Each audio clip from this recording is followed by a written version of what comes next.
Happy Monday. I am so glad you're here, and I am so super pumped about today's live stream. Drop the F bomb. That is right. I have been waiting to talk about this for a long time because I think that it will help so many people who see us live and think that they could never do something like this too. Right, right. Well, let's just get right into it. So, what is the F bomb? Are we talking about a four-letter word? Well, Like yes, we are. that Yes, we are. word that word that my daughter is always like, "Oh, mom, they said that." That's the word we're talking about, or what is the F word that we're talking about in this instance? Well, actually, I think that this word is worse than that word I because, agree. yes, it is fear. That is Yes. the four-letter word fear. And I think that honestly, it's the worst F word out there because it holds us back from doing everything that we are craving inside of us. Yes, exactly. And that's why I'm so excited to talk about this today. That four-letter F word is something that so many people are letting them stop them dead in their tracks. They show up to the party with big goals and they let that F word, that F bomb, stop them from actually accomplishing anything they want in their lives. Yeah, I agree. And I think a lot of it comes from the way that we're conditioned in school. Actually, we're conditioned Yeah. in school that failure is bad. So once Uh-huh. we grow up and we try to do something new, and if it's outside of our comfort zone and we fail at it, we Mhm. get really excited about it, and maybe we have a little bit of success. But then once we fail, experience our first failure, people stop because they have that fear of failure, and it really is a different mindset. You have to have the opposite. You have to think, okay, the faster that I fail, the quicker that I'm going to be successful.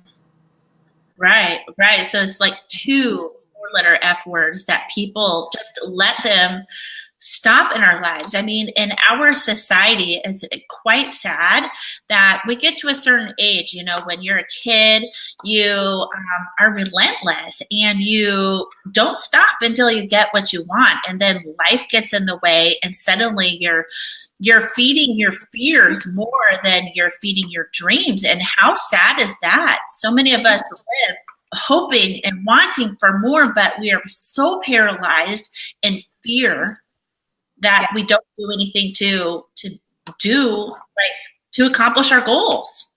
Well, it's funny because this past week it's rained every single day on the East Coast. Mm-hmm. And in the 15 or 20 minutes that there was a break in the rain, I was outside with my 8-year-old niece and my 13-year-old nephew, and we were shooting baskets on the pavement. And it's funny because in life coaching, there was this analogy that was put forth, and it said, whenever you have a puddle in front of you, what do? What do we all do? We try to avoid the puddle, right? Even though we'll try to go around the puddle, we'll try to put something over the puddle so that we don't get wet. But then what does a child do? And it reminded me of this when I saw my niece the other day, because she just started to jump in that puddle. As soon as she was outside, she was jumping in the puddle. She was throwing the basketball in the puddle. And it was like there was no fear of, oh, I'm going to get wet, or I'm going to not be perfect, or anything like that. And it just reminded me of that whole concept that if we're going to really do something, we're going to have puddles all the time. So we have to find a way, instead of avoiding the puddle, to learn to kind of dance in the puddle and accept the fact that the puddle is always going to be there. So I Right. really, I really was reminded of that the other day, because, and then I actually started jumping in the puddles too, because I was thinking I need to jump in these puddles right now, because Mhm. anytime that I have this thought of fear or a thought of I can't, then I immediately go to the thought process of I must. Because that's the only way, once you commit yourself to that thought process, that you're going to overcome your fear. And honestly, a lot of our fears, we don't even bring them out into the open. We just keep them all bottled up in our head, and it makes them bigger and bigger. And once we actually say them out loud, I know for me, once I say a fear out loud, it's silly. And I think, geez, this was so big in my head, but now that I said it out loud, it's really not such a big deal, right? Exactly. Exactly. I mean, I love that quote that, I have not always embraced it. Feel the fear and do it anyway. That when I first started in my network marketing career almost 9 years ago, I would just be like, oh my gosh, I can't do that. And I, started to work on my mindset and started doing those scary things. And I started to, little by little, it wasn't an overnight process. I had to relearn how to feel the fear and do it anyway. And I know I recognize now, because I'm so far along in my journey in doing those scary things, that when I have the butterflies, when I get the sweaty palms, that's when I know I have to do something. And you know that when you feel the fear and do it anyway, the biggest breakthroughs happen after you say, okay, I'm going to do it, even though this is scary. Yeah. And I think when you feel those butterflies, that means that you care. I mean, as an athlete, I used to feel the butterflies before every single game. I used to go out there, and because I was a pitcher, I knew that everybody's eyes were on me and that I had to produce. I mean, the ball always started with me. So I always felt that pressure. And there were times when I first started that I threw the ball over the fence, I hit people, I walked people. And I mean, all of those experiences of failing over and over and over again, I think just made me numb to the fear of going out there and doing it again anyway, because I learned that it was a process, that you have to fail, you have to confront it if you're ever going to get better. And then just feeling those nerves before every game was a good thing, because it was sort of Right. like I'm getting myself geared up.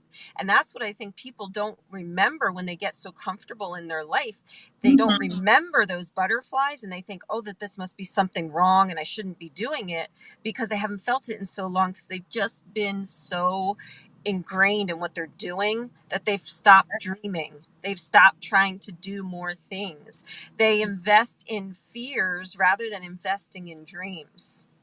Right, right. And I mean, can you even fathom what your life would be like if you decided to give up, to drop the F bomb and give up that fear of rejection? Some people are dealing with fear of success. I mean, the thought of changing their lives will paralyze some people from going and accomplishing their big goals. Oh, maybe my family won't like me if I, you know, accomplish this big goal. Or, what if I fail just like so and so told you would? Too many people are investing their entire lives in their fears rather than feeding their dreams. I mean, really, I want you to sit and just think about it. What would your life be like if you decided to feed your dreams more than you feed your fears? I know. And think about it, what you do invest in every single month in terms of your fears. People always say, oh, I could never invest in starting my own business. I could never do Mhm. that. It's way too much money. Right. We always have things that are way too much money Yeah. until we make it a priority and we decide that we want to do it. But we invest in fear based things all the time. How much do you pay in health insurance every month? How much do you pay in pet insurance and car insurance? So when it comes down to it, you are investing in a fear that something terrible may happen, and you don't mind doing that. You don't Right. mind doing that because you think, well, I have to, because what if something happens, Right. right?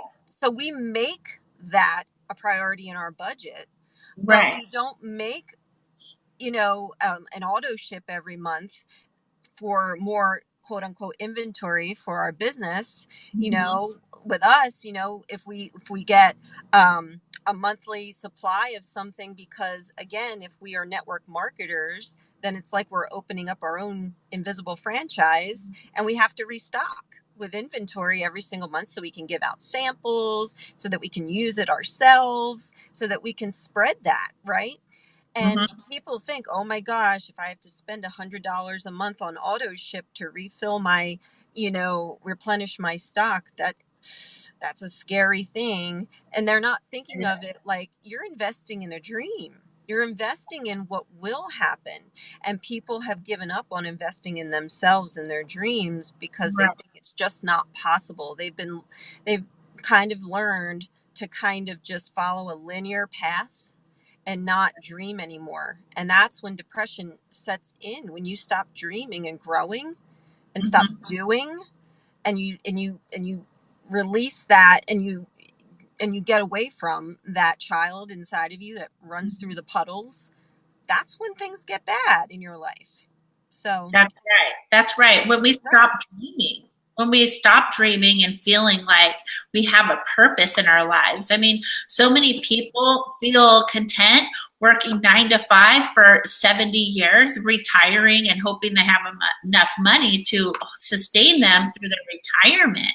I mean, there are better ways. And we did actually talk about that last week. So if you missed that live stream, I recommend you go back and watch that. But I mean, you really have to ask yourself, are you feeding your fear?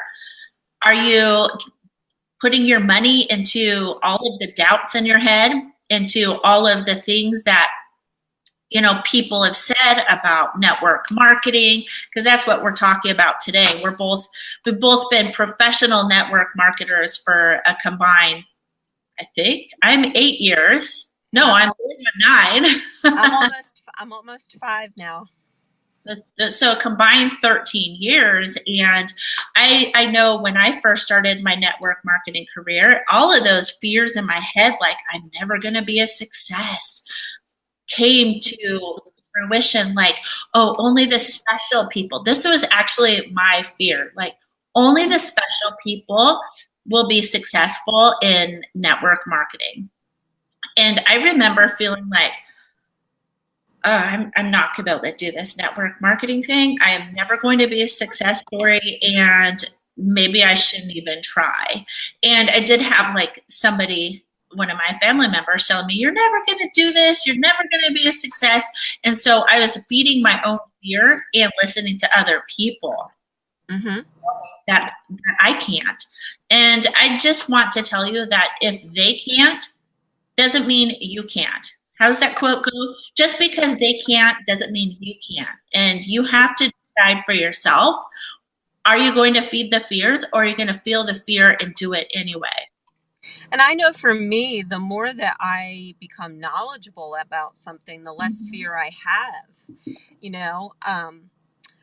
And this just recently happened to me a couple days ago, and I was upset about it even after being in network marketing almost 5 years and being able to support myself and do it full time, Yeah. for the last couple of years, for a few years out of that 5.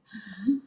I was over a family member's house. I'm not going to say which family member, but I was over a family member's house, and they were telling their children that what I was involved in was a pyramid scheme, even though I've been doing it for 5 years. And they've seen that I've made money. They've seen that I've supported myself. Yeah. And it really hurt my feelings. And I wasn't sure what bothered me more. The fact that they're an intelligent person, and they're practicing such willful ignorance, and they never even took the time to really ask me about what I'm doing, just because they're interested, or the fact that they think that I would be stupid enough to be involved in something like that. Yeah. And it upset me, and it set off all of my fears again of, well, what if I'm not one of those people who can really blow it up? What if I'm not? What if they're right?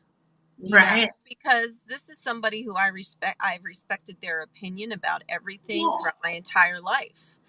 And it really just started, and then I stopped. And this is why growth and personal development is so key, because as soon as I start to have those thoughts of fear or doubt, I go right in and I listen to something, and I'm like, okay, this is the right thought process. And I know, based on what I have done and what I haven't done, and the more knowledge that I gain, that I can be successful at anything, you know? So it's just a matter of you having to develop that emotional strength. And the only way you do it is by facing your fears, dropping the fear and all of the negative self-limiting beliefs that you have. You have to drop them if you want to move forward. You cannot move forward by having fear and not facing it. I mean, you're going to have fear, but you do it anyway, right? And if you can't, then you have to somehow address those blocks in your mind, whether that's through therapy, through hypnosis, through anything. That if you really want something and it was put there, you're meant to do it. But if fear is holding you back, then you've got to find a way to stop the fear. That's right. That's right. And I mean, your story makes me feel sad, but it reminds me of so many other times that I've had people very close to me telling me that, oh, you're just part of this scheme and you're part of this and part of that. Oh, and it's just charities thing. And when somebody that you really care about in your life tells you that, even though you have a track record for very big success, it's kind of sad. And so I know for myself, I just had to disconnect from that feeling and, in a way, not care, because in order to be successful at anything in life, you have to stop the fears from running your life, and you have to disconnect emotionally from what other people think.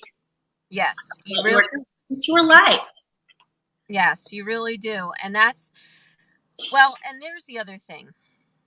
Mm-hmm. You're going to be alone. You have to just know that. When it comes down to it, if no one in your life is supporting you, you are going to have to be your own cheerleader in many areas. I know this just from so many things that I've gone through in my life where no one could really understand it. And I learned from a very young age that I am basically alone in a lot of things. And I can't, I think it's wonderful for people who have support and people who do build with a partner, right. Our business who, husband and wife teams or just, best friends, people who build in this and they have each other and they know that they're all in it together. That's got to feel amazing, and just, but that's not the norm, unfortunately. Right. The norm is the people in your life who care about you are, I guess, trying to protect you, or they see you doing something that they could never do, or they feel they could never do. And secretly, they just kind of want to see it fail because they're jealous, maybe. I don't know. That's right, Tiffany. I like that you said that. If you listen to people, you won't live. And it's so true that if you listen to what other people can't do and they tell you what they can't, seriously, people, you have to live life on your own terms. You cannot let what other people's thoughts and feelings about what you are doing dictate how you live your life. I am a mom to a 10-year-old daughter, and this is something that I am constantly trying to drill in her mind that, you know what, just because somebody says you can't doesn't mean you can't. You have to be your own person. You have to think for yourself. And this kind of reminds me of something else that I did when I first started my business. Was I stopped investing my life into fear, which means I stopped watching the news. I stopped watching TV because my mind was so invested in what was happening in the world and what was happening in, drama shows or whatever. What do they call it? Reality TV. I was living my life in somebody else's shoes, which, you know what? If you want to live like that, I'm not judging. But for me, I had to make a shift in my mindset and start surrounding myself with winners. I stopped watching TV. I rarely watch it now. But I was able to make a shift in my mindset and not let fear dictate my life. I started listening to personal development and I started to feel like, oh my gosh, I can do this. And I started to surround myself with people like you. I don't even know what side you are on this. I'm only seeing you straight on. Right. And I started surrounding myself with other winners because when you have a a team of successful people telling you, you can, you can, you can, it's easier to drown out all of those negative thoughts of the outside world around you. Yeah, definitely. And it's so funny because when people look at me and they see that I travel alone, um, I'll go to different countries by myself, they can't fathom that. And I always say, why am I waiting? Why Right. would I wait? Am I going to just wait until I have someone to go with me and put my dreams on hold because I'm either afraid of doing something by myself or Mm-hmm. I'm afraid that of what people will think of me doing it? I Mm-hmm. mean, how long are you going to wait to do the things that you want to do? How long do you think you have on this earth? And I learned that from a very young age when basically I I think a lot of people, the problem is they haven't been completely out of control at any point in their life to where Mm-hmm. they have thought, okay, I'm going to do what I want to do now. Right. And that happened to me in my mid 20s when I got sick. I could not get up off the couch. And I really at that point thought I might die. I didn't know what was going to happen to me. But Mm-hmm. when I recovered from it, I said, anything that I want to do from here on out, I'm going to do. I'm not going to put it Right. off. Right. And I don't care if it's a fear, if it's something that I have, I'm going to try and face it every single time. The first time I got on a plane by myself and did a long plane ride, was I scared? Yeah. But then I did it. The first Right. time I drove on the other side of the road when I was in Ireland by myself, Yeah. was I scared? Yeah, but I did it. And now it's sort of Yeah. like, I feel like once you start doing things and you conquer each little fear, you Mm-hmm. all the things that are minute, like getting on Facebook and doing a live video or sending a message or making a phone call, it seems like nothing, you know? Right. So you just have to keep confronting it. And like you said, you become numb to it Yeah. after a while. Yeah, that's right. That's right. And I love that you said that you travel alone. For so many people, that is something that is way scary. And I think that's something that I love that about you, because you kind of have to just silence what everybody else is thinking and just do you. You just have to show up and do you. And I know for my own experience, I went to Disney World by myself once Mm-hmm. to run a race. I was there for 5 days by myself. And I kind of was like, this is a little weird. I had a lot of guilt and a lot of like, what are people going to think? But you know what? I enjoyed it. And I think you have to get to a point where you just have to silence it all out and just be present for you. Just show up, do you.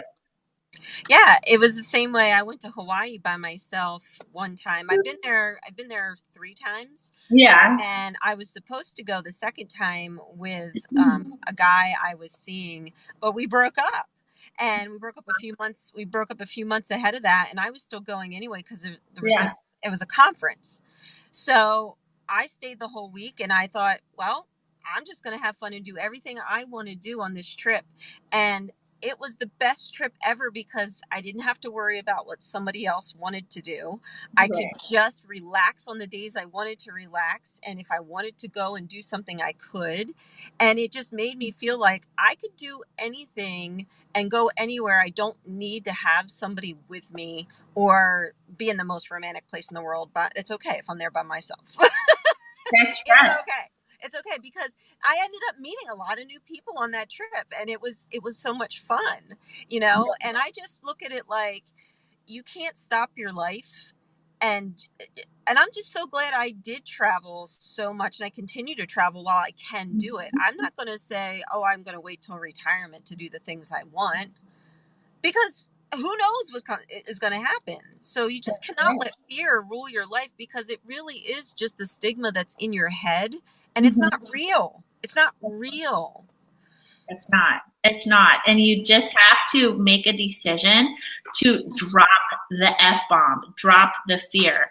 And one of the things that people have a hard time giving up fear is because they don't have people affirming them each and every day. They don't have people cheering them on. They hear the naysayers and it feeds their fear rather than feeding their dream. And so one of the things that I think is super powerful is to make sure you have a list of affirmations, that you have it on your phone. I actually, every month, I sit down and I write down like 3 things that I want to work on that month. And I have an alarm that goes off 3 times on my phone, and it says this, this, and this. I think this time is like fearless, successful, and I can't remember the third one. Isn't that bad? I need my alarm to go off. But having these constant reminders will really help you to drop the F-bomb and be the person you want to be, that you were born to be, because life's too short to live mediocre. There's enough people living mediocre lives. And, you know, who am I to judge how you're living your life? But for me, I want to be unstoppable. I want to show up for my life, especially now that I'm a mom. I have a daughter. She looks to me to show her the way. I want to be that example because I want her to do that in her life. I want her to know it. And the only way for her to feel like she can accomplish anything is to show up for my life. Maybe she's not a mom. Barbara's not a mom. So what is your motivation for showing up for your life and dropping the F-bomb? I think the motivation for me is living my best self and being my best self so that I can bring more to anybody I come in contact with. I want to have the freedom to go and do what I want when I want, so that I can create a life for my family, you know, for my nieces and nephews, so that, you know, they can come and visit me whenever. And but it's more so just about that whole idea of having choices of where I want to go, what I want to do. It's a lot of that. It's competition for me. I've always been a competitive person. So whenever I start something, I finish it, and I'll just go down swinging, you know, until I win. So that's a lot of it too. But I think just the whole idea of me being free, you know, free from what anybody thinks, free from, you know, I want to live a big life. I want to be in the best hotels. I want to be in the best living situation. I want to be in a beautiful area, a beautiful place. And I think it comes down to the fact that you have to feel like you deserve those things too. Because I think a lot of people let fear take over because they don't feel that they really deserve it, because people have been putting them down their whole life, and they believe it. They believe it. And that's why they just stay where they are, to stay comfortable, because it's all they know. And it's a lot of work to get out of those things, those thought processes, but it's worth it if you make the decision. And it all just really starts with a decision. Right. It does. And it starts with making a decision, and making that decision each and every day, not just like, oh, one day, you know, on New Year's Day, for example, I'm going to do this. Because so many of us write down our resolutions, but we don't follow through with them. It's something that you have to decide each and every day. And the thing that so many people don't realize, that they have so much more potential in this life, and you are not living up to your full potential if you let the F-bombs continue getting in the way of your life.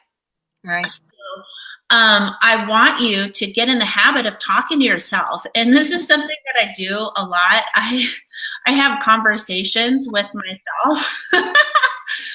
And my daughter, she's like, Mom, what are you talking about? I'm like, oh, you know, I'm just like having a conversation in my head, or, you know, giving myself a pep talk. I know a lot of times I post quotes on Facebook, but really they're like the pep talks that I give myself. And so write down 10 affirmations and repeat them on replay each and every day. day so that, you might not believe it today, but you will over time after programming your mind to believe it. Yeah, it's so true. It's so true. If you start to do something like it is a scientific fact, if you start to have a thought process and you do it straight for a couple weeks and you have that same affirmation over and over and over again, you will start to think differently. You will. Yeah. So you just have to make it a priority where even when you don't believe it, just start and start saying it. I just put a comment on the screen for one of my favorite audios. It's you could buy it on iTunes, watch it on YouTube, whatever. Fearless Motivation is one of my very favorites. There's also Fearless Soul, and each of the artists, and I'm pretty sure they're run by the same person, have little motivational speeches. They're maybe like 2 to 3 minutes each, maybe a little bit longer. But you start listening to those every day and reprogramming your mind, you will feel unstoppable. And that's one of my secrets is, if I start to get one of those negative thoughts in my mind, I put that on and I start to feel unstoppable by feeding my dreams rather than feeding my fears. Yes, I agree. And the big thing that I do, and people say, what if this, what if that? I just always say, well, answer your own question. Yeah. When I did that, what if I fail? Okay, what if you do fail? Let's logically look at it. What will you do? What if I don't get this job? What if I lose my job? What if this? What if that? Okay, what if that does happen? You have to logically be able to go through the steps in your mind of what you would do, and that will make you feel better. It'll calm the fear, and you'll have a plan in place. And that's really what it comes down to. Facing it and then just going through it. Exactly. And I love this quote here. I'm putting it on the screen right now. Fear is a bomb that will destroy your dreams. And it is something that we see so many people with so much potential set themselves up with goals, but they let the fear get in the way. And if that sounds like you, I want to tell you that you have so much more potential in this life. You just have to feed your dreams and believe that you can do it. It will take hard work. Is it easy? No. Do you have to get uncomfortable? Yes, constantly, but you have to feel the fear and do it anyway. Yes, absolutely. I love this call today. Thank you so much. Me too. Thank you all for joining us and for being a part of our community here on Facebook. My name is Charity Murphy. I didn't even put our names on the screen. And what I want people to do too, list your biggest fear and then what you're going to do to try and overcome it. If you've been watching this, list it in the comments because we need to be inspired by you too. Yeah, that's right. That's right. Don't let the society tell you you can't. You can. You just have to believe it. And I'm really excited to be doing these series with you, Barbara. Next Wednesday, though, is Memorial Day. So we might be coming to you on a different day and time. But that's true. I forgot about that. That's true. I just realized it. So anyway, stay tuned, and thank you guys so much for being a part of our communities, and I appreciate you, Barbara. I cannot wait to see you in a couple of days. We'll be in Dallas. Oh my gosh. I know, it's going to be so fun. Yes. Okay. We will talk soon. Thank you guys. Make sure you comment below this video. Tell us what your fears are and share this video with anybody you think could benefit from it. And also just letting you know we are here to talk if you guys would like to talk to us about what we are doing with our business and how you could be a part of our team. Yes. Yes. All right. We will talk soon. Bye, Mama. Bye.